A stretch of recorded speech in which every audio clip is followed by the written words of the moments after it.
오늘 말씀은 고린도후서에 있는 말씀인데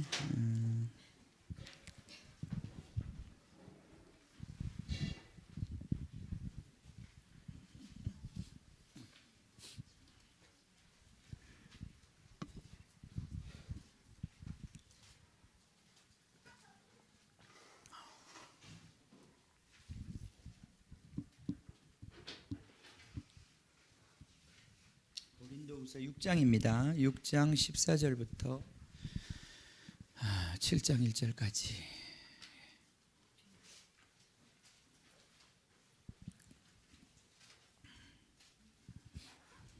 한번 읽도록 하겠습니다. 교독하겠습니다. 6장 14절입니다. 너희는 믿지 않는 자와 멍에를 함께 매지 말라. 의와 불법이 어찌 함께하며 빛과 어둠이 어찌 사귀며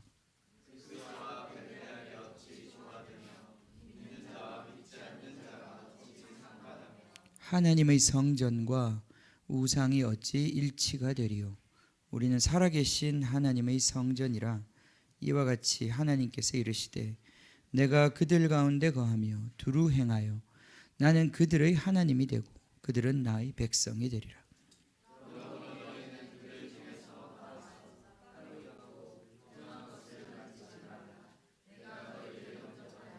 너희에게 아버지가 되고 너희는 내게 자녀가 되리라. 전능하신 주의 말씀이니라 하셨느니라.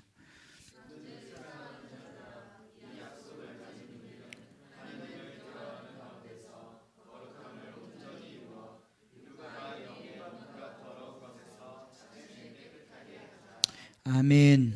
아멘. 아멘. 로마서와 고린도서, 이 모든 것들이 바울이 쓴 편지잖아요.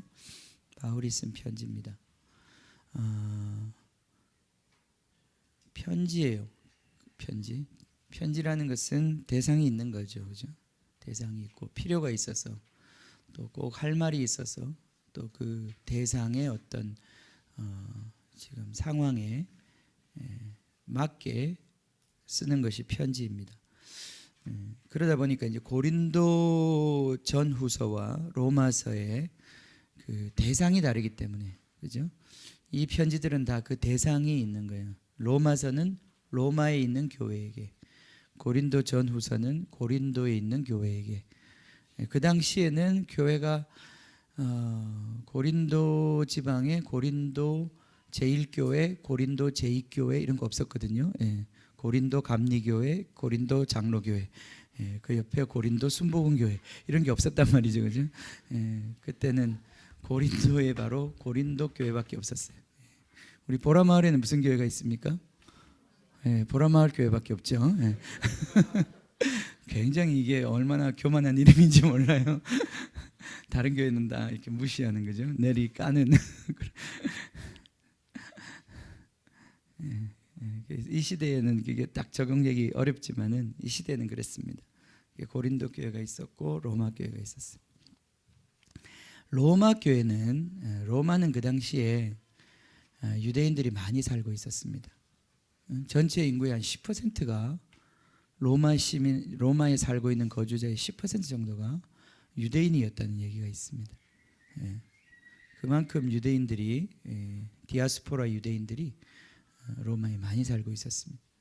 그렇기 때문에 그 로마의 교회는 처음부터 바울이 전도하거나 이래서 생긴 교회가 아니라 초창기 디아스포라 유대인들이 예루살렘 교회에 참여했다가 그들이 다시 돌아가서 로마에서 계속해서 모임을 갖게 되는 교회가 되었던 것입니다. 그래서 이제 거기에는 유대인들이 많이 있었어요. 유대인들이. 이제 유대인들이 많이 있다 보니까 그 교회 자체가 예루살렘 교회랑 크게 다르지 않았습니다. 여러 가지 신앙의 모습이나 생각이나 많이 다르지 않았어요. 그런데 한번 이제 글라우디오라고 하는 그 황제 때에 유대인들 때문에 한번 시끄러운 그 소요 사태가 일어나요. 그 국민들 사이에 어떤 불화가 생긴 거죠. 그 때문에 이 로마의 그 이제 황제와 그 국가 권력이 볼 때는 이 사람들이 시끄럽게 하는 사람들이 된 거예요. 말하자면 우리나라에서 뭐 조선족도 있고 뭐 베트남에서 온 사람들도 있고 이런데 그 사람들끼리 막 싸우는 거예요. 그래서 막 저기 안산 같은 데서 막 서로 패싸움을 하고 막 이렇게 된. 그럼 우리나라 정부에서 어떻게 하겠어요? 예. 이거는 뭐 우리나라 사람도 아니고 외국인들이 와가지고 살면서 자기들끼리 막 치고받고 싸우는 싸움이 생겼을 때 우리나라에서 우리나라 국민 같으면 붙잡아다가 감옥에 집어넣고 뭐 이렇게 하겠지만 그게 시끄럽단 말이죠, 그죠? 그러니까 이 로마 정부에서 그 사람들을 내어 쫓아버렸어요. 유대인들을 내어 쫓아버린 거죠. 그래서 유대인들이 한때 로마에서 다 떠나라 이런 칙령이 내려가지고 로마로 다 떠나게 됩니다. 왜냐하면 쫓겨난 거죠. 자기 재산이고 뭐고 다 내려놓고 거기 떠나야 되는 그런 추방 당하게 되는 상황이 된 거예요. 그러니까 로마 교회 자체가 유대인 중심으로 이루어져 있던 교회였는데 물론 유대인만 있었던 건 아니에요. 거기 이방인들도 있었는데 조그만 이방인들만 남고 유대인들은 다 추방이 되어버린 거예요. 그 사람들 중에 한 사람이 이제 우리가 사도행전에서 만나는 브리스길라와 아굴라 같은 사람이 그런 사람들이 로마 교회로부터 추방되었던 로마에서 추방되었던 유대인 믿는 자들이죠. 그들이 에베소에 있을 때에 바울을 만나게 되고 그래서 바울과 고린도인가요? 고린도에 있을 때 만나게 되고 그래서 이제 같이 사역을 하게 되는 그러한 일이 있었단 말이죠. 에베소입니다. 에베소. 예, 예. 기억력이 점점 제가 제 기억을 믿을 수 없는 나이가 된 것 같아요. 이제 자, 그렇죠. 그래서 이 로마에 갑자기 공백이 생겼어요. 교회 모든 사람들이 그 중요한 리더십들이 다 쫓겨나가고 로마 교회는 갑자기 이방인들 중심으로 된 소수의 기독교인들이 남아서 그래도 교회가 없어진 건 아니었어요. 그 교회를 통해 가지고 계속해서 이방인들이 회심하게 되고 교회는 점점 더 커지게 되었어요. 그러다가 이제 이 황제가 죽고 난 다음에 시절이 바뀌게 되었어요. 유대인에 대한 적대적인 정책을 펴던 왕이 죽고 난 다음에 그죠? 슬금슬금 유대인들이 조금씩 돌아가는데 이제 더 이상 터치를 안 하는 거예요. 처음에 그 내쫓았던 그 명령에 대해서 그렇게 엄격하게 사회 분위기가 이제 바뀌기 시작한 거죠. 그러니까 이제 자기 그 원래 살던 고향이잖아요. 동네잖아요. 그러니까 이제 이 사람들이 다시 로마로 돌아가게 됩니다. 유대인 그리스도인들이 로마로 다시 돌아가게 되니까 이제 그 교회가 갑자기 부흥을 하게 된 거예요, 그죠? 자기 옛날 교회에 이제 와서 자기가 원래 섬기던 교회고 자기가 세운 교회인데 자기는 쫓겨났다가 다시 이제 사회적 분위기가 이제 우호적으로 바뀌어서 이제 그 사람들이 돌아왔는데 돌아와 보니까 교회 분위기가 완전히 이방인 중심으로 다 바뀌었어요. 유대인들이 오히려 이제 소수가 됐어. 그러면서 거기에 미묘한 유대인과 이방인 사이에 갈등이 생기는 거예요. 그건 이제 문화적 갈등이기도 하고 여러 가지 생각의 차이, 그죠? 이제 그런 것들이 아마 10년 정도 시간이 지난 다음에 그들이 다시 교회로 이제 세워졌을 때, 합쳐졌을 때 그런 이제 어려움이 생긴 거예요. 이게 이제 로마서가 쓰여진 정황을 보면 로마서는 그 문제에 대해서 굉장히 주의를 기울이고 있어요. 어떻게 유대인과 이방인이 같이 부름을 받아서 같이 한 몸을 이루게 되느냐, 이거에 대해서 바울은 특별히 복음을 그 유대인과 이방인들의 연합이라고 하는 차원에서 복음을 소개하고 있어요. 그러면서 이제 유대인들의 구원에 대해서 이야기하잖아요, 그죠? 9장에서 11장까지 가면 그 속에서 보면 유대인들이 원래는 하나님의 선택을 받은 복된 민족이었는데 그들이 믿지 아니함으로 참 감람나무, 진짜 오리지널 감람나무가 오히려 잘려나서 나가고, 그죠? 예. 이 듣도 보도 못한 이 감람나무들, 돌 감람나무들이 와서 접붙임을 받아가지고 그들이 이제 주인 행세를 하고 있다. 그래, 그게 맞다. 뭐 그렇게 된 것이 다 하나님의 뜻이었다. 그런데 너희들도 자랑하지 마라, 교만하지 마라. 너희들도 믿음 안에 있지 않으면 원래 가지도 아끼지 않으셨던 것처럼 너희들은 더 아낄 필요가 없을 거다. 그러면서 유대인들을 향한 하나님의 구원의 역사, 이방인들이 유대인들을 향해서 높아진 마음, 그것에 대해서 경고한단 말이죠, 그죠? 그러면서 어떻게 유대인과 이방인이 하나의 가족으로서 믿음이 자라갈 수 있는지를 12장부터 쭉 소개를 합니다. 그게 이제 로마서예요. 그렇기 때문에 이 분위기가 좀 다르죠, 그죠? 고린도서는 분위기가 영 달라요. 고린도 교회는 어떤 교회냐면 유대인들이 별로 없었던 교회예요. 이 교회는 이방인들로 시작된 교회예요. 바울이 시작했었고, 바울이 처음에 복음을 전하기 위해서 고린도에 갔었는데 분위기가 안 좋았잖아요, 그죠? 많은 어려움이 있었어요. 유대인들의 핍박도 있었고, 그런 가운데서 바울이 정말 거기를 떠날까 생각하고 있었을 때 주님이 환상을 보여주신단 말이죠. 환상을 보여주셔가지고 이 성에 내 백성이 많다. 네가 여기서 사역해야 된다. 그렇게 주님께서 그 보여주신 그 환상으로 말미암아 바울이 힘을 얻어서 그곳에서 세운 교회가 바로 고린도 교회.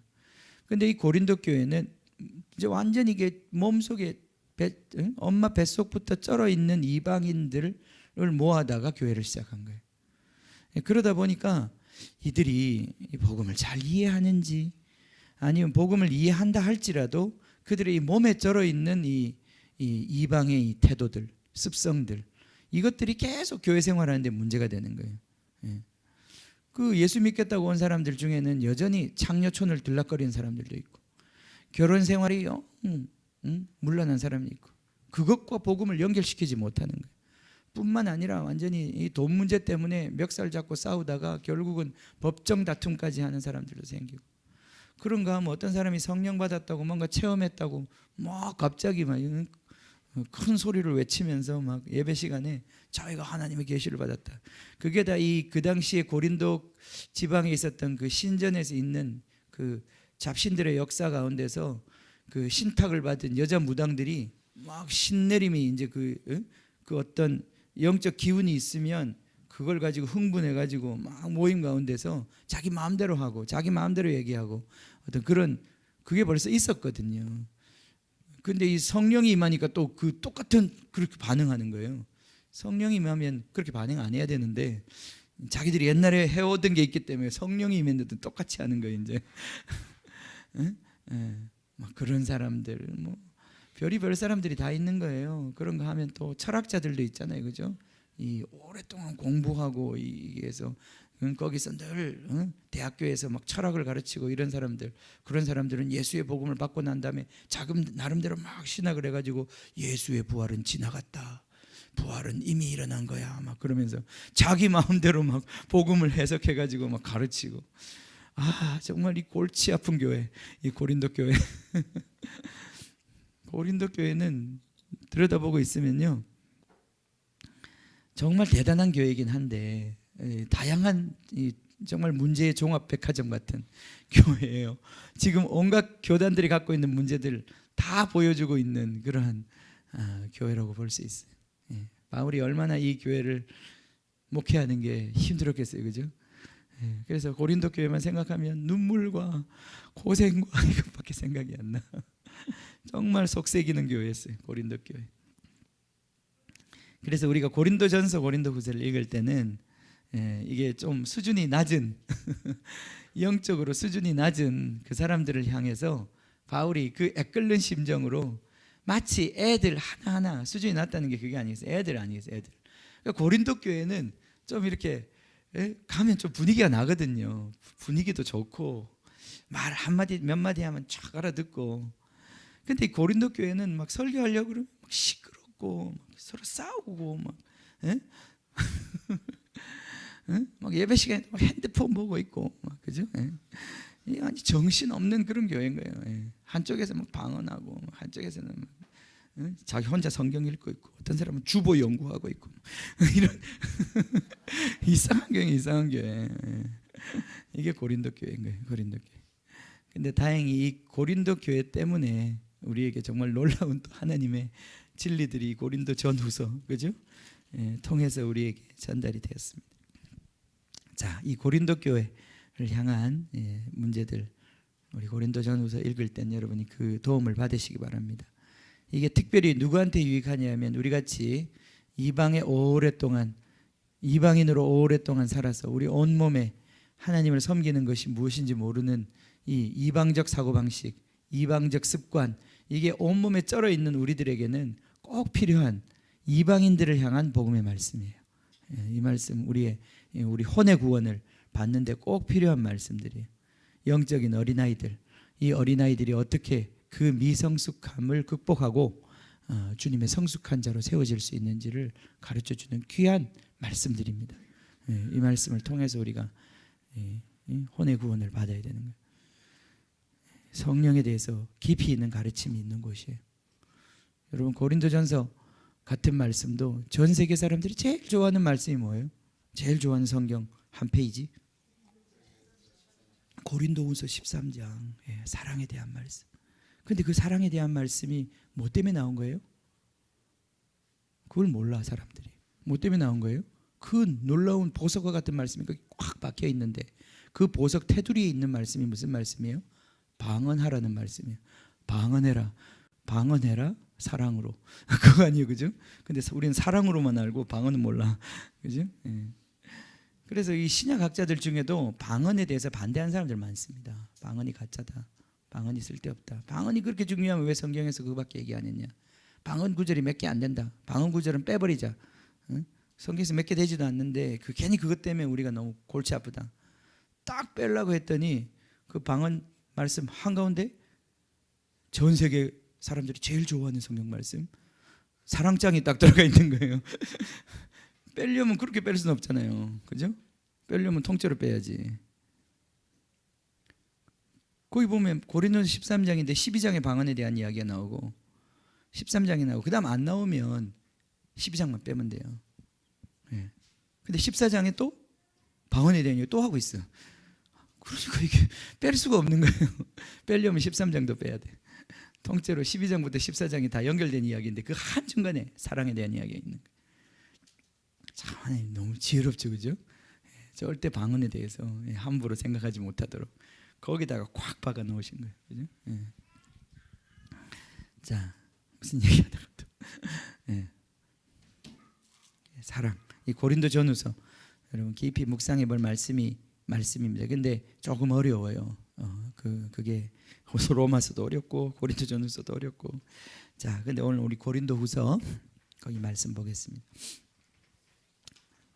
자, 우리가 이제 마태복음이 끝나고 난 다음에 하나님이 저희 감동을 주신 부분이 있었어요. 마태복음 계속 할 때부터 하고 있는 중에도 이제 계속 주셨던 감동이 마태복음이 끝날 때라고 하는 말씀을 저한테 하셨어요. 그래서 참 그렇잖아요. 뭐 마태복음 끝날 때 뭐 어떤 걸 하라든지 뭐 어떤 일이 있을 거라든지 뭐 이런 말씀하신 게 아니라 마태복음 끝날 때 그까지만 딱 말씀을 주시고 어떻게 그래서 그냥 제 마음속에 마태복음이 끝날 때 뭔가 교회에 하나님이 하시는 일이 있겠구나 하는 기대감이 있었습니다. 이제 그 시간이 지난 우리 부활절 때 끝났잖아요, 그죠? 그렇게 하고 이제 그 다음 주일에 딱 주신 말씀이 우리는 광야로 간다는 말씀이었어요. 너희가 뭘 보려고 광야에 나갔더냐 이런 말씀을 주셨어요. 광야에 나가는 것에 대한 말씀을 주셨어요. 우리는 다 광야에 나온 사람이라는 거죠. 광야에 나온 사람. 광야는 뭐 하는 곳이냐? 광야는 세례 요한의 목소리를 듣고 나갔던 사람들이 광야로 나간 사람들이었잖아요. 그들이 왜 나갔느냐?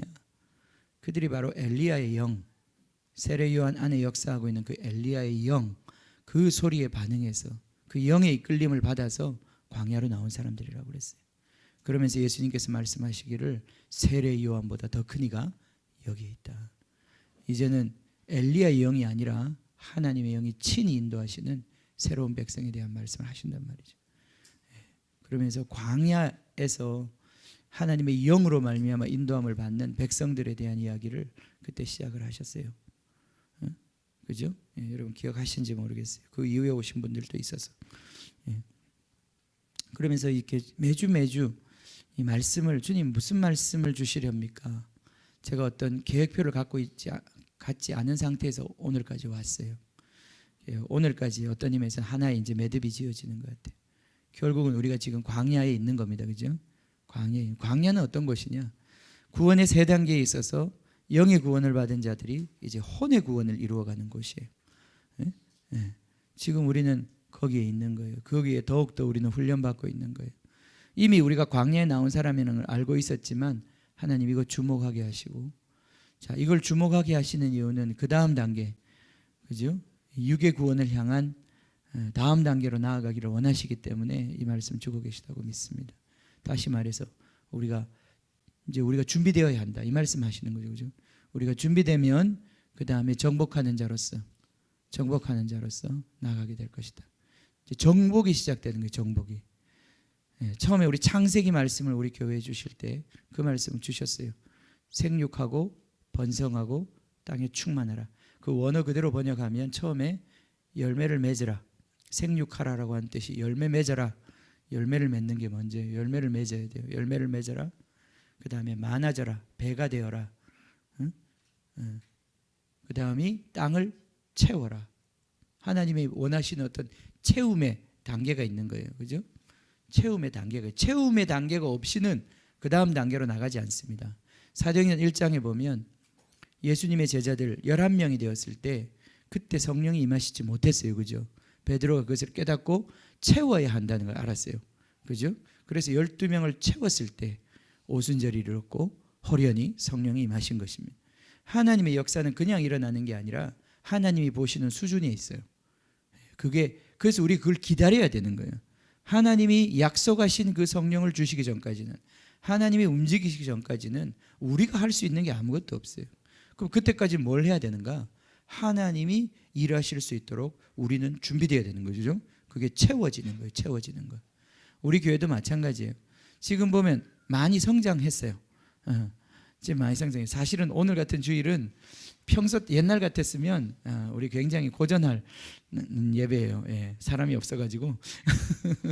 근데 영적으로 이제 그만큼 그렇게 호락호락하지 않아요. 뭐 몇 명 빠진다고 해서 우리가 예배가 그렇게 허술해지지 않아요. 예, 그만큼 우리 안에 어떤 의미에서 주님을 바라보는 그 힘이 생긴 거예요. 우리 교회 공동체적으로 주님의 집으로서 주님을 붙잡는 그 힘이 생긴 거란 말이죠. 예, 저는 이걸 굉장히 감사합니다. 이제 이게 아직도 지금 끝나진 않았어요. 하나님께서 이제 어떻게 더 채워가실지를 제가 기대하고 있습니다. 채운다는 건 다른 게 아니에요. 우리 한 사람 한 사람이 하나님의 사람으로 세워지는 것 얘기하는 거예요. 그 채워지면, 이제 그 숫자가 채워지면, 12이 채워지면 이제 드디어 정복하는 일이 시작되고, 그죠? 정복하라, 땅을 정복하라. 그 다음에 다스림이 일어나는 거예요, 그죠? 다스림이 일어나는. 그래서 하나님이 우리를 이렇게 이끌고 계시는데 이 이정표를 우리가 정확히 깨닫고, 지금은 우리가 열매를 맺었어요. 그리고 조금 많아졌어요. 많이 많아진 건 아닌데 조금 많아졌어요. 우리 안에 교회 공동체로서의 그 핵심이 생기기 시작했어요. 예, 믿음으로 우리가 하나 되는 그런 믿음의 유대와 연대가 생기기 시작했어요. 제가 너무 하나님께 감사하고, 이제는 이 교회가 그렇게 바람 앞에 촛불처럼 쉽게 사라지지 않습니다. 예, 우리 아이들도요, 낙태를 하려고 그래도 뱃속에서 요만할 때 낙태하는 거랑 커져가지고 낙태하는 거는 힘들어요. 의사도 그거 하려면 마음에 가책을 느끼는 거란 말이죠. 뿐만 아니라 이제 애가 태어나면 더 죽이기가 힘들어져요. 그렇게 되면 이제 그땐 감옥 가야 돼. 예. 그죠? 그래도 애 때는 죽이기가 쉽죠. 예. 어른이 죽이면 죽이니까. 근데 이제 애가 이제 좀 커지면요, 죽이려고 그러면 벌써 눈빛만 보면 알아. 죽일 수 없어요. 예. 나중에 이제 은호같이 커지면 죽이려고 그러면 내가 도로 죽어. 그죠? 보통 일이 아니에요. 여러분, 이삭이 몇 살에 제단에 올라가서 죽었습니까? 예? 그 나이가 30으로 보거든요. 아브라함 그때 나이 몇 살이었어요? 130이었어요. 아브라함이 지금 이삭을 죽이려고 그러는데 이삭이 갑자기 눈 부릅뜨기 뭐야? 한마디만 하면 끝나는 거예요. 지금 막 이삭을 제단에 제단에 멜라고 그러는데, 아버지 이거 뭐 하시는 거예요? 뭐 하시는 거예요 지금? 눈 딱 깔고 목소리 깔고 한마디 하면 아브라함이 어떻게 이삭을 잡겠어요? 예. 아브라함이 제단에 올라가 있을까 아마.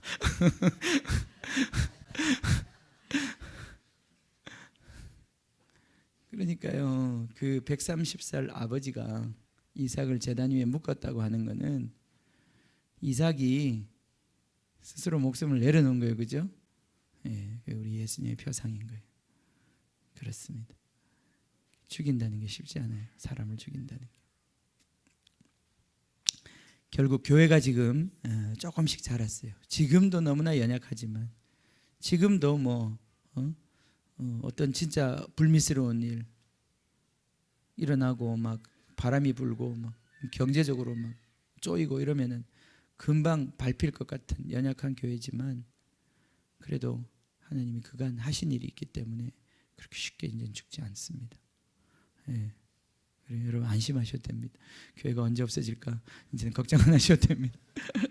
없어지면 또 뜻이 있겠죠. 하나님의 하나님의 살아계심을 계속해서 우리가 보고 있습니다. 걱정 안 하셔도 됩니다. 하나님께서 하고 계십니다. 자, 그래서 오늘 그 이야기에 쭉 계속해서 우리가 온 이야기에 하나의 결론적인 이야기가 되겠습니다. 자, 우리 영의 구원의 세 단계 다시 한번 복습하면 영의 구원, 혼의 구원, 육의 구원이 있다. 영의 구원은 영의 구원, 육의 구원, 혼의 구원, 육의 구원 모두 다 뭘로 받습니까? 믿음으로 받는 거예요. 믿음으로 받는 거예요. 그 세 가지가 영의 구원은 믿음으로 받고 혼의 구원은 열심히 노력하고 육의 구원은 어떻게 받고 이런 게 아니에요. 그죠? 이 세 가지가 다 믿음으로 시작해서 믿음으로 이루는 다 그 결은 똑같은 거예요. 원리는 똑같은 거예요. 믿음으로 살 때 믿음이 생길 때 믿음이라고 하는 게 실체인데 그 믿음으로 말미암아 우리가 받는 구원입니다. 그럼 영의 구원은 뭐냐? 영의 구원이라고 하는 것은 우리가 이제 하는 그런 이미지가 떠올랐어요. 우리 집에 베란다에 보면 자꾸 곰팡이가 쓸어요. 곰팡이가 쓸어요.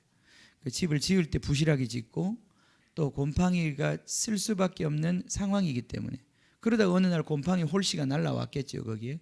그래서 막 벽에 곰팡이가 퍼져 있어요. 제가 가서 낙수물로 깨끗하게 닦으면 곰팡이가 다 사라집니다. 예. 기분 좋죠, 그죠? 예. 청소 안 하십니까? 청소 좀 하세요, 집에. 예. 우리 최 집사님 청소를 너무 잘하시더라고요. 전문가시. 예. 전문가가 하시니까 너무 깨끗하더라고요. 깨끗하게 청소를 했어요. 처음에 이제 며칠은 깨끗하죠, 그죠? 예. 근데 한 달쯤 지나면 어떻게 돼 있어요? 다시 또 곰팡이가 펴져 있어요. 그러면 가서 다시 또 이렇게 청소를 합니다. 자, 우리 죄의 문제에 대해서 한번 생각해 볼 때 우리가 회개하고 주님의 은혜를 받아들이면 영으로는 깨끗하게 됩니다. 깨끗하게 되는 거예요. 근데 문제는 뭐냐면 우리가 그 영으로 깨끗함을 받아도 우리의 이 곰팡이를 쓸게 하는 상황과 구조가 바뀌지 않으면 시간이 지나면 또 곰팡이가 피게 되는 거예요. 그죠? 네, 여러분 이 부분이 바로 혼에 대한 부분이에요. 혼에 대한 부분이라고 하는 것은 우리 성령으로 말미암아 우리 죄를 언제든지 우리가 회개하면 씻어주십니다. 네. 그런데 혼의 문제가 바로잡히지 않으면 그 문제가 재발한다 이 말이죠. 그죠? 다시 계속된다 이 말이에요. 그죠? 네. 계속되는 거예요. 시간이 좀 지나고 이게 좀 청소를 하고 얼마 안 된 시간 또는 그 더러움에 대한 그 어떤 피해의식이 살아있는 동안에는 그것이 좀 없어지는 것 같아요. 그러다가 시간이 지나고 나면 여전히 그 곰팡이를 만들어내는 모든 시스템들이 다 살아있기 때문에 그 곰팡이는 다시 생기게 된단 말이죠. 그때도 우리가 또 씻고 또 씻고 할 수 있겠죠. 그런데 하나님께서 우리 복음을 주셔서 복음이 할 수 있는 일은 뭐냐면 단순히 겉에 있는 곰팡이만 씻는 게 아니라 이 곰팡이를 만들어내는 시스템 자체를 파괴시키는 거예요. 이게 혼의 구원이라고 하는 거예요. 내가 지금 거짓말을 잘해요. 그죠? 거짓말하고는 후회하고 거짓말하고는 후회하고 거짓말에 대해서 내가 회개하고 그러면 회개할 때마다 하나님이 씻어주십니다. 그때 정말 우리 이 예배 가운데 하나님이 그 변기의 그림을 저한테 보여주셨어요. 아무리 지저분한 거 쌓아놓아도 팍 플러시만 누르면 버튼만 누르면 위에서 물만 내려오면 깨끗하게 씻어진단 말이에요. 그죠? 우리가 어떤 죄를 지었든지 하나님의 이름을 부르고 그리스도의 보혈을 적용시키기만 하면 그 은혜 안에 들어가기만 하면 우리는 정결한 사람이 될 수 있다는 거예요. 그죠? 근데 문제는 그 정결함을 유지하지 못하고 다시 죄를 짓게 된다는 말이죠. 그죠?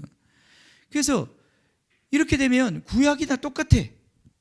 구약에도 보면 죄 지으면 소잡아다가 그걸 씻고 그러고 난 집에 가면 또 죄 짓잖아요, 그죠? 그럼 또 소잡아다가 그러니까 그래서 반복해서 드리는 거예요, 그죠? 근데 예수님이 드리신 제사는 반복해서 드린 제사가 아니라고 그랬어요. 그 제사는 단번에 드리신 제사라고 그랬어요, 그죠? 그 말은 시스템을 고쳤다 이 말이에요. 예. 다시 구약과 같은 그런 시스템이 아니라 이 말이죠. 우리의 어떤 그런 율법적인 시스템으로 겨우 우리의 죄에 대해서 약간의 그거를 좀 이렇게 막아놓는, 적당히 이렇게 해서 드러나지 않게 하는 그게 아니라 우리 안에 있는 양심과 우리 안에 있는 이성과 우리 안에 있는 이 본질적인 마음의 문제를 다루심으로 말미암아 우리가 이제는 죄를 짓지 않는 사람이 되게 하시겠다는 거예요. 아, 이게 가능할까? 교회를 다니면서도 지금 우리 안에 이 큰 불신이 있어요. 그게 과연 가능한 말인가? 아니, 내가 지은 죄를 하나님이 씻어주신다는 것은 내가 받아들일 수 있겠는데 나를 죄 짓지 않게 하는 사람을 만드실 수 있겠는가? 그런 교회 못 봤는데? 목사님 지금 너무 이상이 높으신 거 아니에요? 너무 꿈이 크신 거 아니에요? 아니면 성경을 잘못 보신 거 아니에요? 다들 그렇게 생각한단 말이죠. 근데 히브리서와 로마서를 읽어보십시오. 단순히 우리의 죄를 회개해서 주님이 은혜 주셔서 씻는 얘기만 하고 있는 게 아니에요. 더 이상 몸의 사욕에 순종하지 않는 그 죄로부터 완전히 벗어나게 되는, 죄를 짓지 않게 되는 그것에 대해서 성경은 우리에게 약속하고 있고 그것이 가능하다고 말씀합니다. 그럼 목사님 너는 그렇게 하냐? 아니, 죄송합니다. 제가 그렇게 못해요. 못하는데도 제가 믿음으로 지금 말하고 있는 거예요. 근데 제가 아는 거는 주님의 말씀을 지금 믿고 계속 따라가고 있는데 이상하게 점점 거룩해지고 있다는 거예요. 생각보다. 그전에 이 정도 되면 욕하고 미워하고 막 짜증내고 원망하고 이랬는데 많이 줄어들었어요. 그만큼 거룩해진 거예요, 그죠? 아직 완전해진 건 아니에요. 여기 7장 1절에 오늘 고린도후서 7장 1절에 보면 거룩함을 온전히 이룬다고 그랬는데 아직 저도 거기까지 간 것 같지는 않아요. 그러나 많이 줄었어요. 제가 보면 많이 줄었어요. 죄악의 유혹을 지금도 받지 않는 거 아니에요. 받는데 너무 오래 있지 않아요. 예전에는 2박 3일 있었다면 요즘에는 한 10분 있으면 돼요. 10분 있으면 정신이 돌아와요. 이렇게 가면 안 되지. 내가 이 길로 계속 2박 3일 갔다가 돌아올 일이 아니지. 일주일 갔다가 돌아올 일이 아니지. 1시간이면 족하지. 그죠? 우리 안에 이 거룩함에 대한 감각이 생기고 이 거룩함을 추구하고자 하는 열망이 생기는 거예요. 그죠? 어느 날 주님께서 저도 지금 막 그렇게 싸움을 하고 있습니다. 제가 기도하는 것이 다 그런 거예요. 저 기도의 많은 부분이 중보기도가 아니에요. 아직은. 죄송합니다. 중보기도를 제가 많이 못해. 기도하려고 앉으면 전부 죄 문제밖에 생각이 안 나는데 제가 누구를 위해서 기도하겠어요, 그죠? 여러분을 위해서 기도한다는 것도 다 여러분의 죄의 짐을 제가 지는 건데 제 죄짐도 무거운데 제가 누구 죄짐을 지겠어요, 그죠? 아직도 제가 제 죄짐을 지고 있는 상황. 근데 이 죄짐을 벗는 날, 많이 가벼워진 날, 어느 날 이제 형제의 죄짐을 지게 하실 거고 또 그것이 어느 정도 된 날 저 열방의 죄짐을 지게 하신단 말이죠. 그게 그냥 되는 게 아니다 이 말이에요. 선교사가 그냥 되는 게 아니다 이 말이에요. 선교사는 결국은 그 열방의 그 오래된 우상 숭배와 그들의 그 지금도 계속되고 있는 그 죄악의 시스템이 시퍼렇게 가동되고 있는 그 한가운데서 그들의 죄짐을 지는 건데 내가 묶인 사람이 어떻게 다른 사람을 자유롭게 하겠습니까? 그건 불가능한 거예요. 우리 교회도 마찬가지예요. 제가 더 풀어져야 돼요. 제가 더 성령으로 충만해져서 풀어져서 여러분들의 죄짐을 질 수 있는 그런 목회자가 사역자가 되어야 되는 거죠. 죄송합니다. 제가 많이 못 져드려서 많이 조금 쳤어요. 조금. 그래서 여러분 조금 좋아진 부분이 있다면 제가 조금 도와드린 부분도 있다. 그것도 없다 이러면 제가 이제 그만해야죠. 소질이 없고 자격이 없는 줄 알고 뭐 이렇게 시간만 때울 게 아니라 밥만 축낼 게 아니라 그만해야죠. 근데 여러분 안에 이 거룩함에 대해서 조금이라도 제가 이 교회가 도움이 된다면 그것이 지금 계속되는 것입니다. 자, 뭐 말씀이 어디까지 갈지 지금 전혀 감을 못 잡겠습니다. 그냥 되는 데까지 하겠습니다. 로마서 1장 거룩함에 대한 이야기 말씀으로 좀 결론을 봅시다. 자, 1장 4절에 보시면 예수님에 대한 복음을 설명하는데 1절부터 보면요, 로마서 1장 1절에서 4절까지는 로마서 전체를 그 정말 그 덮는 하나의 그 제목과 같은 말씀들입니다. 표제와 같은 말씀이에요. 거기 보면 복음에 대한 이야기를 하고 있어요. 1장 1절에 보면 하나님의 복음이라고 그랬어요. 바울 자기가 지금 왜 일하고 있고 자기 이제 무슨 일을 하느냐, 나는 하나님의 복음을 위하여 사는 사람이다. 이 복음 뭐냐? 2절에 이 복음은 하나님이 선지자들 통하여 그의 아들에 관해 성경이 미리 약속하신 것이다. 복음 뭐냐? 하나님의 아들에 대한 이야기이다. 그러면서 그의 아들에 대해서 두 가지를 얘기합니다. 첫 번째 3절에 그의 아들에 관하여 육신을 따라서는 다윗의 핏줄에서 나오셨다. 예수 그리스도를 얘기하는 거예요. 그죠? 나사렛 예수. 그런가 하면 4절에 보면 그러나 이분은 또한 성결의 영으로 죽은 자들 가운데서 부활하사 능력으로 하나님의 아들로 선포되셨다. 인정되셨다. 그분이 하나님의 아들로 이 땅에 오셨는데 다윗의 혈통을 따라 그분이 진짜 하나님의 아들인지는 부활을 통해서 확증되고 선포되었다. 근데 그때 보면 4절에 보면 여기 성결의 영이라는 말을 쓰고 있어요. 그죠? 다른 데서는 바울이 보통 성령이라는 단어를 씁니다. 근데 이 단어가 틀린 거예요. 그렇기 때문에 여기 성령이라고 번역을 못하고 성결의 영이라고 그런 거예요. 거룩함의 영이라는 거예요. 거룩하게 만드는 영이라는 거예요. 예? 예. 이 복음은 우리를 거룩하게 하는 능력이 있습니다. 예. 그건 단순히 죄를 씻는 능력이 아니에요. 예? 우리를 거룩한 사람으로 만드는 이 혼의 구원의 이야기가 여기에 이미 들어가 있는 거예요. 그렇기 때문에 이 단어를 쓴 거예요. 바울이 성결의 영이라는 말을 쓴 거예요. 거룩하게 만드는 영. 그 영이 예수를 살렸어. 그 영이 동일하게 우리한테 와 있다면 우리는 어떻게 된다고? 거룩하게 된다 이 말이죠. 단순히 예수 그리스도의 피로 말미암아 우리의 과거에 지었던 죄를 씻는 것 정도가 아니라 그 예수를 살리신 동일한 영이 우리 가운데 들어오시기 때문에 우리도 죽을 몸에서 일으켜서 우리도 예수처럼 살게 하실 거다 이 말이죠. 이게 복음이라는 거예요. 예. 여기 성결의 영이라는 단어가 우리가 무심코 지나가는 단어지만 이 단어 속에 이 로마서 전체에 우리를 거룩하게 만드시고자 하는 하나님의 의지가 담겨져 있는 그 단어인 거예요. 예. 히브리서 가보세요. 로마서와 히브리서는 짝입니다. 이 두 편지는 둘 다 제가 생각할 때는 히브리서 같은 경우에도 바울이 쓴 것 같아요. 예, 썼다는 말은 없는데 바울이 쓴 것 같아요. 여러 가지로 볼 때. 이 두 말씀이 짝으로 되어 있습니다. 자, 3절에 보겠습니다. 거기에 예수님에 대한 이야기를 쭉 하면서 2절에 보면 이 모든 날 마지막에 예수님을 통해서 아들을 통해서 우리에게 말씀하셨다. 선지자로 말씀하시다가 아들을 통해서 말씀하시고 이 아들을 만유의 상속자로 세우시고 그로 말미암아 세계를 지으셨다. 3절 이는 하나님의 영광의 광채시요 예수님에 대한 이야기입니다. 그 본체의 형상이시라 그의 능력의 말씀으로 만물을 붙드시며 그 다음에 무슨 말씀을 해요? 죄를 정결하게 하는 일을 하신다. 죄를 정결하게 하는 일을 하신다. 이 히브리서의 주제입니다. 어떻게 죄를 정결하게 하는가? 이거 딱 들으면 유대인들은 알아요. 죄를 어떻게 정결하게 하는가? 제사 시스템. 이스라엘 백성은 죄 짓고 나면 그 죄에 대해서 원망이 생기고 백성들 가운데 갈등이 생기고 어려움이 생기면 반드시 그 문제를 그냥 방치하면 안 되게 돼 있어요.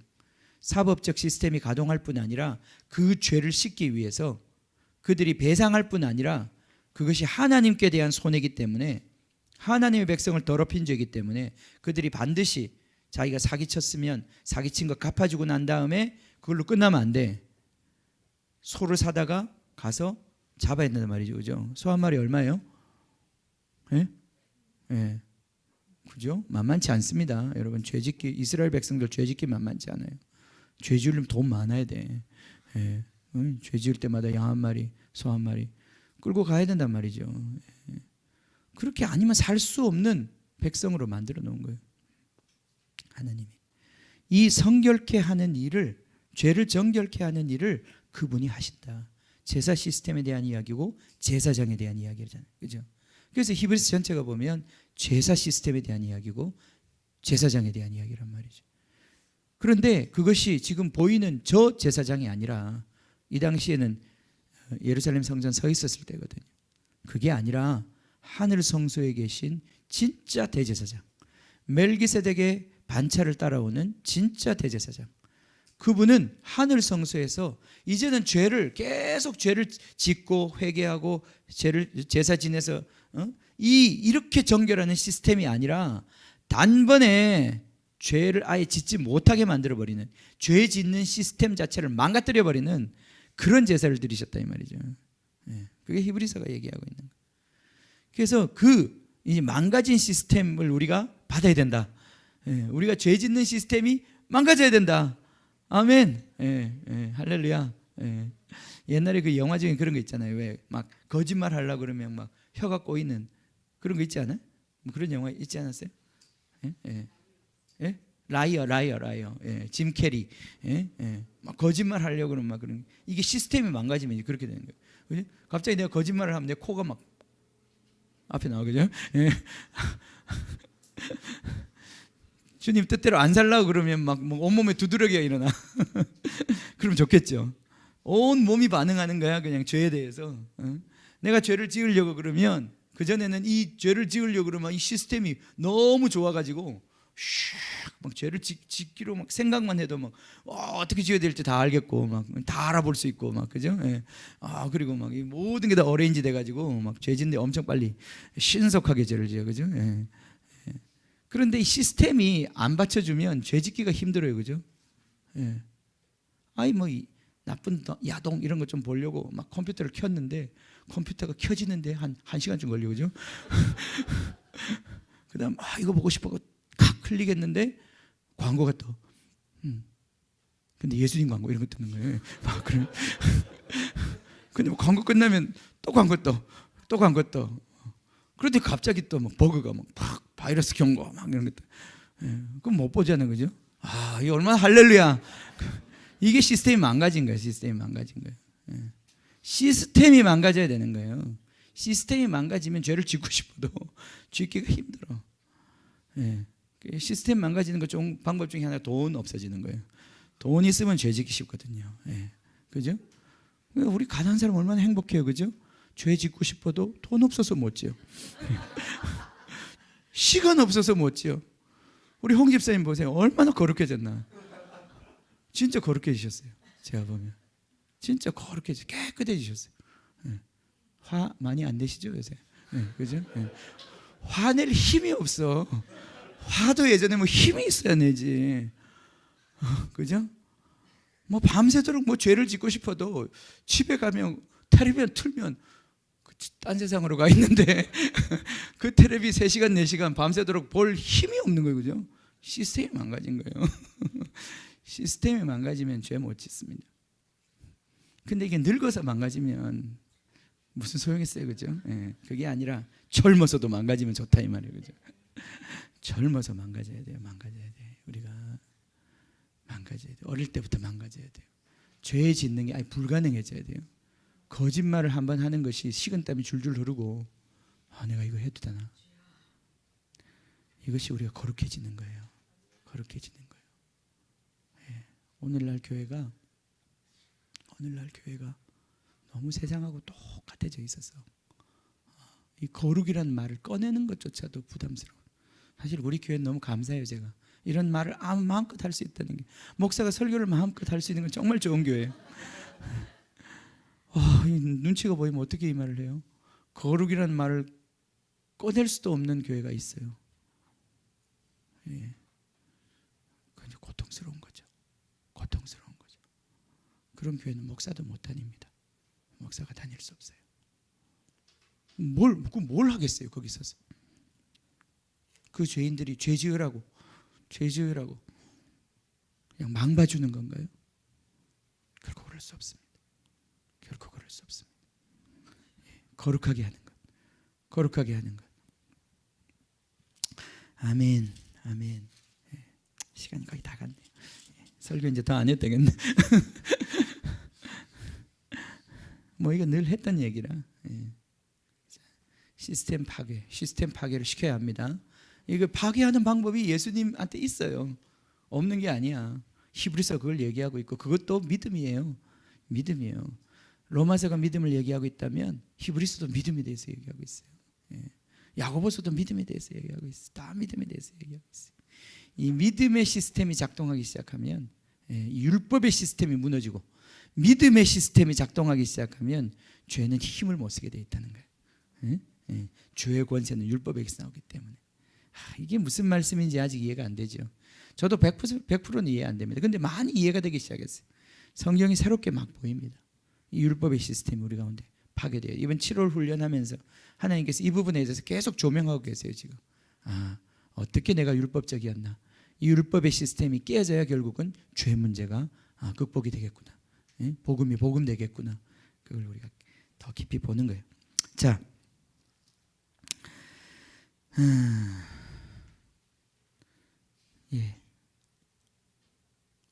제가 주보에 그냥 정리해 놓은 거는 한번 쭉 한번 제가 읽어드릴게요. 주보를 여러분 갖고 계시면 한번 보세요.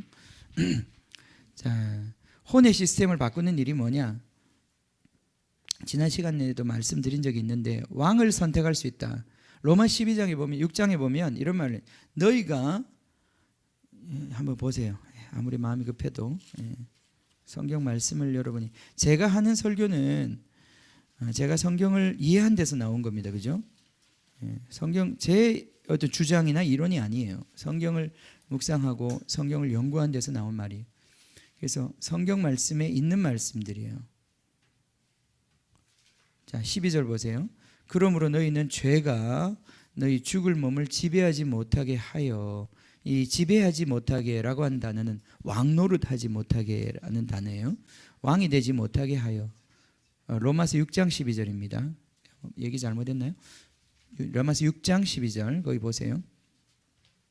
그러므로 너희는 죄가 너희 죽을 몸을 지배하지 못하게 하여 왕노릇하지 못하게 하여 몸의 사욕에 순종하지 말라. 이 로마서 6장 쭉 읽어보면요, 이 왕을 선택할 수 있다는 얘기를 해요. 우리가 왕을 선택할 수 있다. 여기 보면 죄가 왕노릇하는 것을 선택할 거냐, 아니면 하나님이 성령이 우리를 지배하실 것인지 그걸 선택할 수 있다는 거예요. 그게 율법 아래에 있을 때는 불가능한 일이었어요. 율법 아래에 있을 때는 우리가 묶여 있었고 우리의 자유의지가 묶여 있었고 제한되어 있었고 우리는 하나님의 것을 알 수도 없고 따를 수도 없는 상태였어요. 그런데 우리가 은혜 안에 들어왔기 때문에 이제는 우리가 그리스도와 함께 십자가에 못 박히고 함께 연합해서 세례를 받았잖아요. 그죠? 6장에 세례에 대한 이야기를 하는데 그게 바로 여러분이 은혜 안에 하나님의 그 관계 안에 들어왔단 말이죠. 이제 하나님과의 관계 안에 들어온 우리가 왕을 선택할 수 있다. 하나님이 자동으로 지배해 주는 게 아니다 이 말이죠. 그죠? 여러분의 마음이 의지를 가지고 누구를 왕으로 선택할지를 결정하라는 거예요. 그러니까 여전히 우리의 자유의지는 살아있어요. 근데 이 자유의지를 가지고 우리 힘으로 뭘 이루어낼 수는 없어요. 근데 우리가 할 수 있는 거 딱 한 가지, 우리 마음이 누구를 왕으로, 네가 나의 왕이다 라고 투표할 수 있는 권리는 우리한테 여전히 있다는 거야.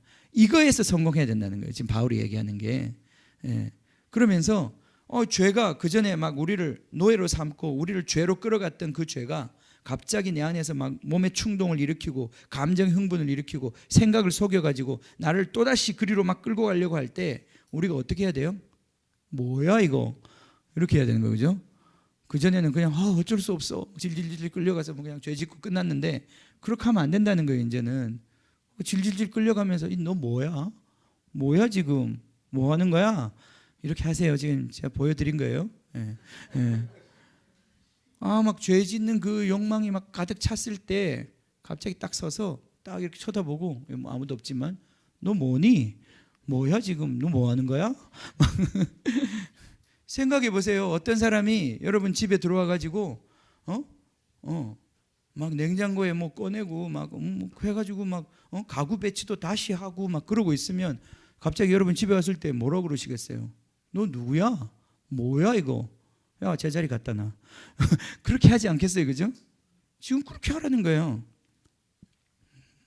몸의 사역이 다시 옛날처럼 마치 우리가 그리스도를 몰랐을 때 우리를 유혹하고 우리를 속이고 우리를 끌어갔던 그 방식대로 다시 우리를 막 움직이려고 할 때 저항하라는 거예요. 다른 성경에는 say no, no 하라는 거예요. 야 그만 이렇게 얘기하라는 거예요. 막 화가 끓어오르고 그 모든 육신의 시스템이 갑자기 막 작동하려고 그럴 때 야 그만해. 끝이야 이제. 너 시간 끝났어. 나가. 가. 진짜입니다. 이거 기도입니다. 기도. 예. 기도를 이렇게 하시는 거예요. 이게 욕해도 괜찮아요. 예. 심한 욕을 하면 이게 마귀가 좋아해요. 예. 그 욕하는 것도 역시 마귀의 시스템에 속한 거기 때문에 영적 전쟁하면서 막 욕하는 거는 아닌 것 같아. 예. 그럼 어떻게 착하게 해야 되나? 가시죠. 이렇게 해야 되나?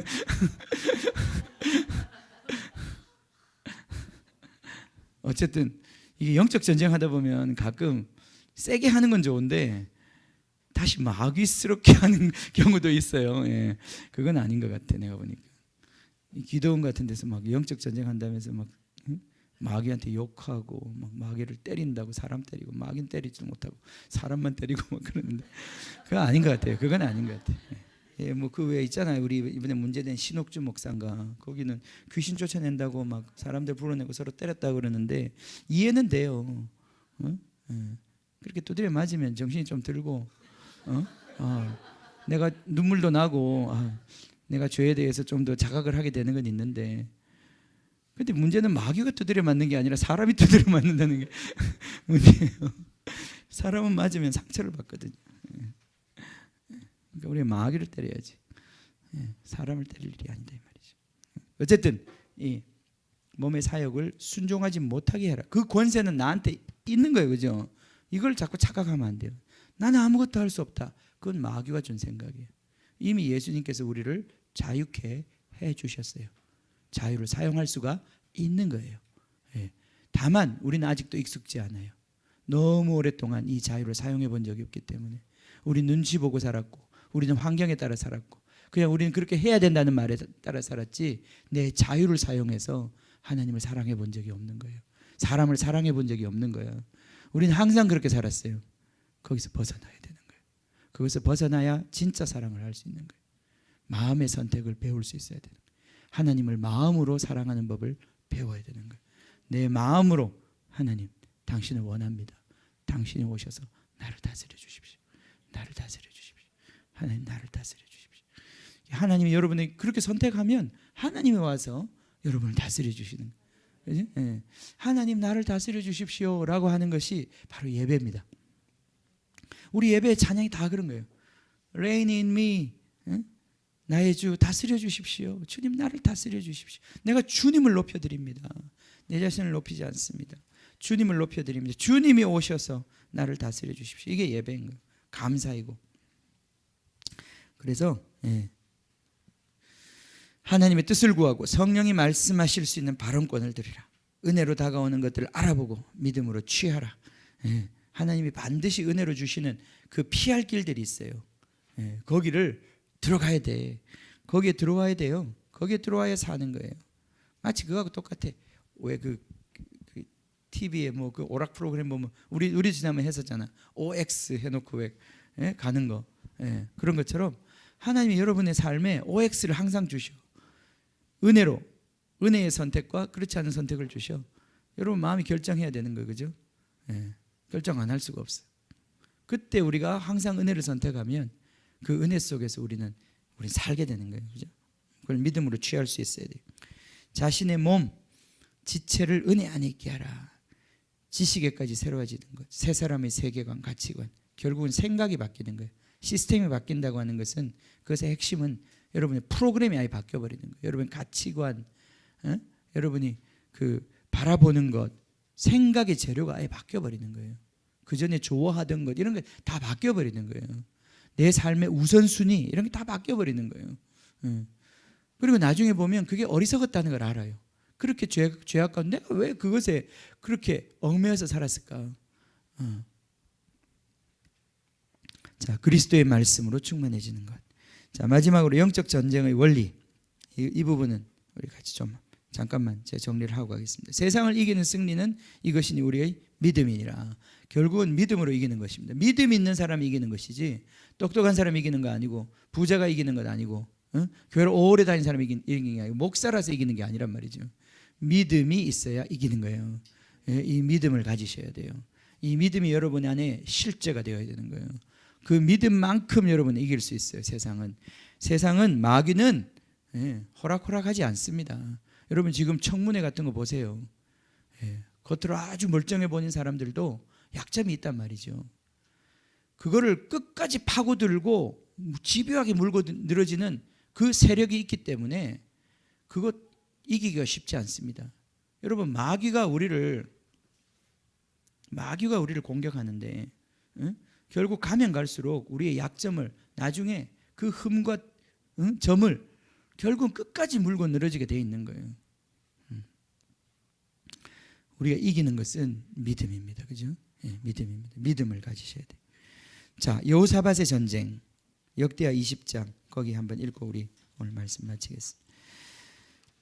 역대하 20장 이스라엘 백성이 암몬 군대가 쳐들어왔을 때 하나님이 그 전쟁을 이렇게 감당하게 하셨습니다.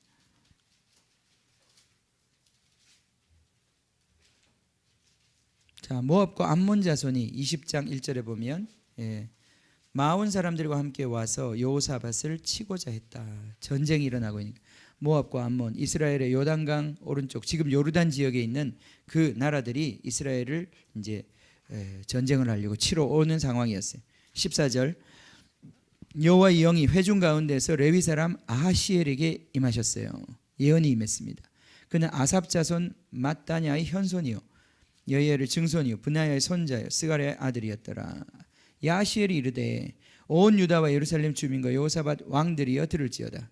여호와께서 이같이 너희에게 말씀하시기를 너희는 이 큰 무리로 말미암아 두려워하거나 놀라지 말라. 이 전쟁은 너희에게 속한 것이 아니요 하나님께 속한 것이니라. 아멘. 영적 전쟁은 이 육신의 전쟁과 다릅니다. 여러분 이 죄악의 시스템을 파괴하는 것은 영적 전쟁이에요. 그죠? 이거는 우리에게 속한 전쟁이 아니에요. 하나님이 해주셔야 되는 거예요.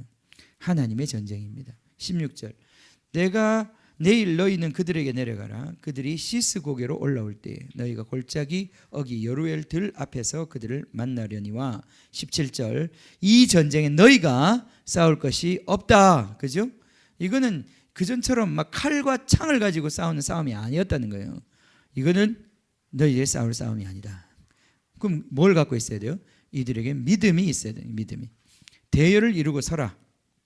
하나님이 음성을 듣고 하나님의 음성대로만 하면 되는 거예요. 순종만 하면 마치 여리고가 무너지는 것처럼 대열을 이루고 서서 너희와 함께 한 여호와가 구원하는 것을 보라. 자, 설 곳에 서고 볼 곳을 보면 되는 거예요. 그죠? 전쟁 쉬워요. 그죠? 전쟁 이렇게 하는 거예요. 유다와 예루살렘 너희는 두려워하지 말며 놀라지 말고 내일 그들을 맞서 나가라.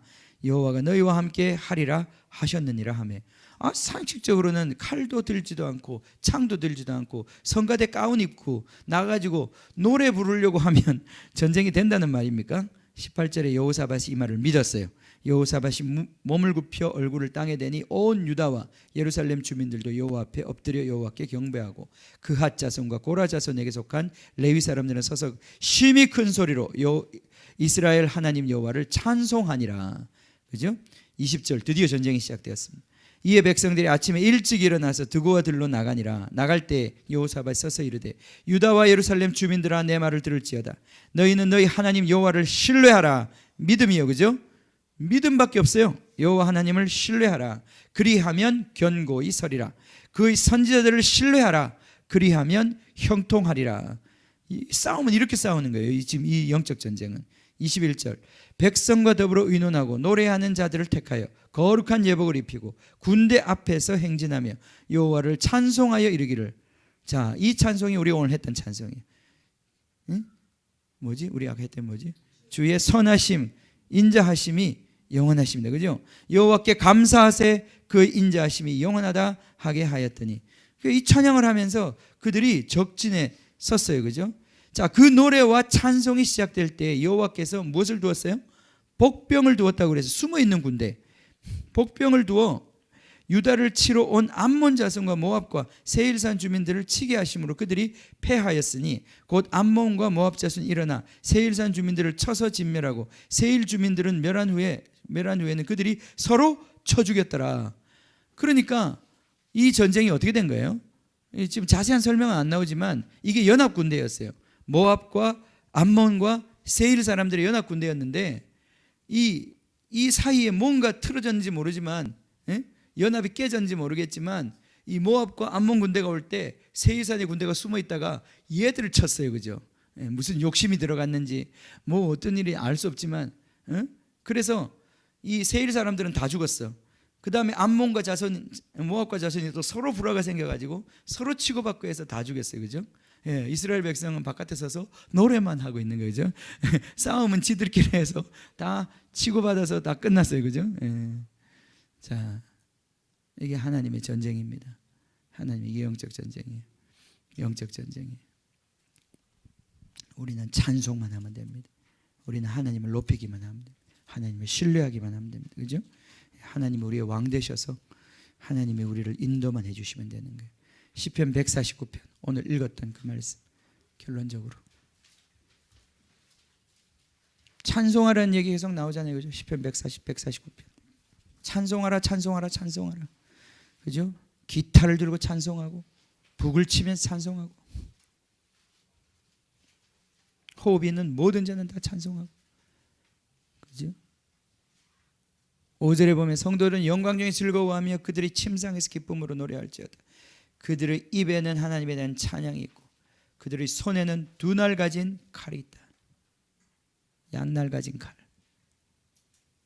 이것으로 문나라를 보수하며 민족들을 벌하며 그들의 왕들은 사슬로 그들의 귀인은 철고랑으로 결박한다 그랬어요. 무엇으로? 찬양과 감사로. 찬양과 감사로.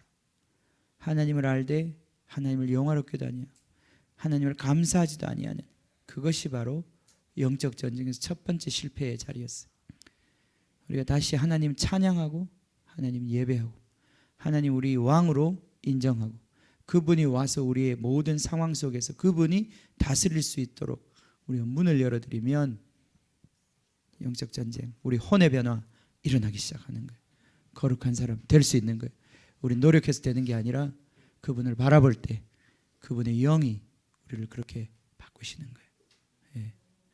아멘. 예. 이 혼의 구원 광야에서 우리가 하나님의 군대로 거듭나기를 예수님의 이름으로 축복합니다. 아멘. 같이 기도하겠습니다.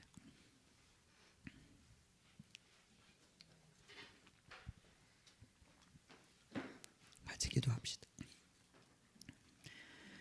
예수님 우리의 왕이십니다. 예수님 우리의 왕이십니다. 예수 우리 왕이요. 예수님이 왕이십니다. 예수님이 왕이십니다.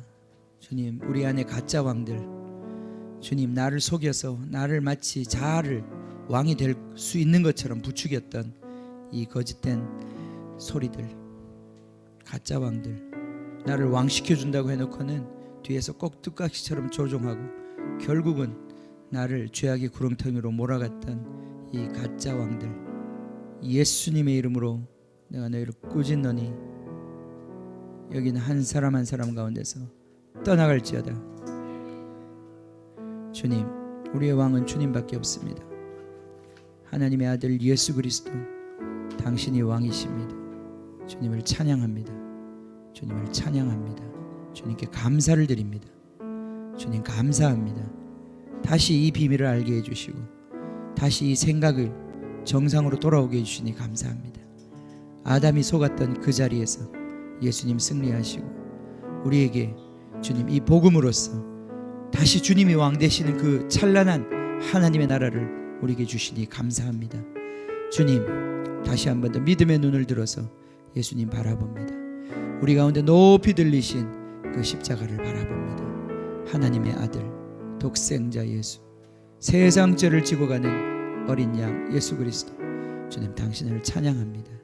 주님, 이 시간 우리의 기도에 기름 부어주셔서 주님 우리의 영을 깨끗하게 하여 주시고 우리의 육을 깨끗하게 하여 주셔서 모든 더러움으로부터 우리를 풀어주시고 주님 이 혼의 혁명이 일어나게 해주시고 주님 새 사람 되게 하여 주시옵소서. 같이 기도하겠습니다. 주여,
찬양하리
제단 위에 불길같이 타올라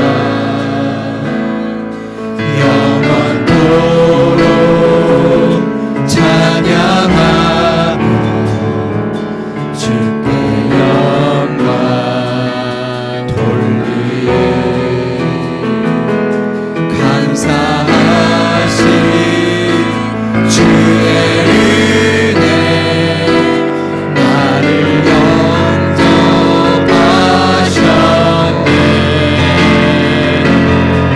내가 지은 모든 죄와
교회가 되고 우리가 성전이 되는 것은 우리만의 문제가 아니에요, 그죠?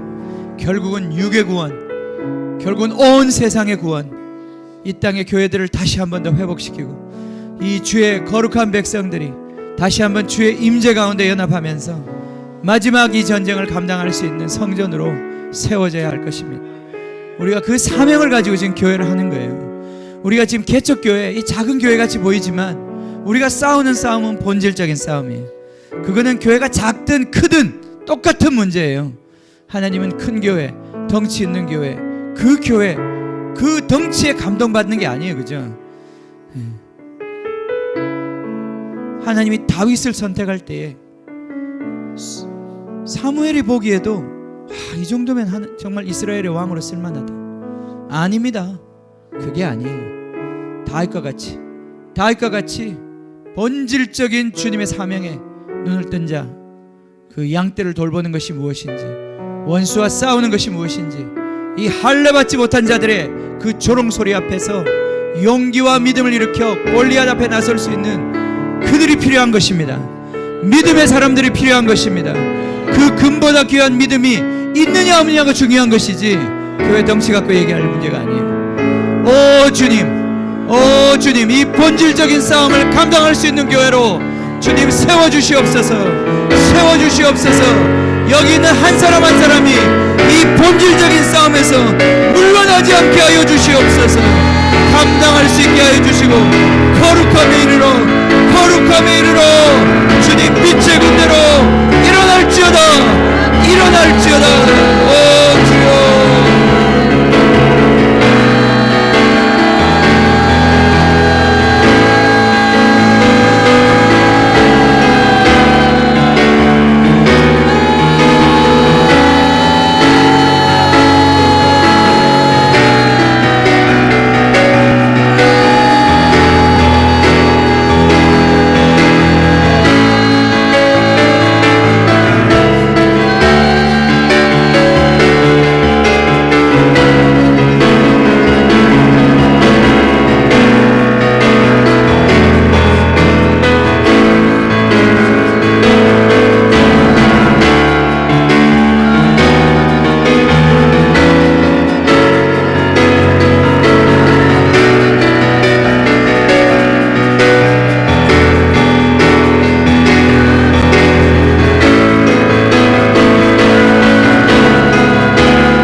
감사합니다. 주님, 이 세상 어디 가서 죄를 씻겠습니까?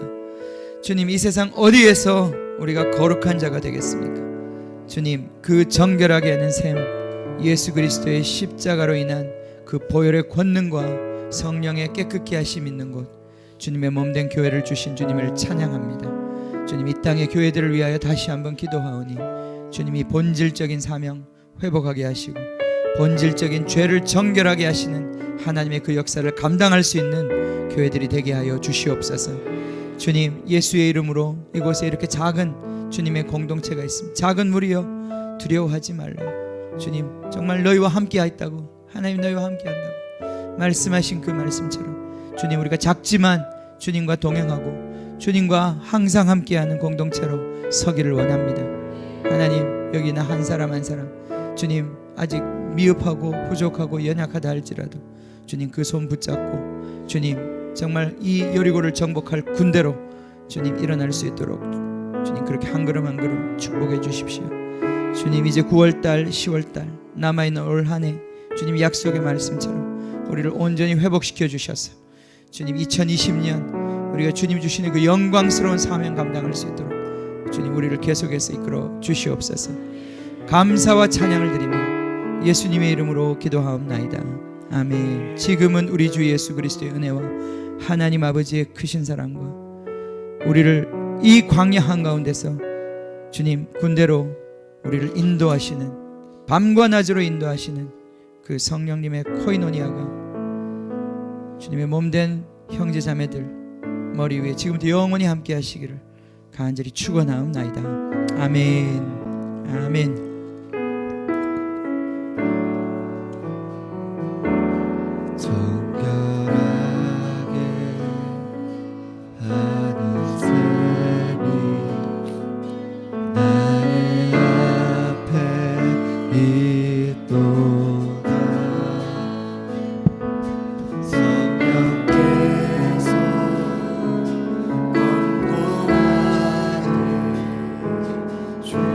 Jesus.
우리 새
수고했어요. 예, 감사합니다. 감사합니다.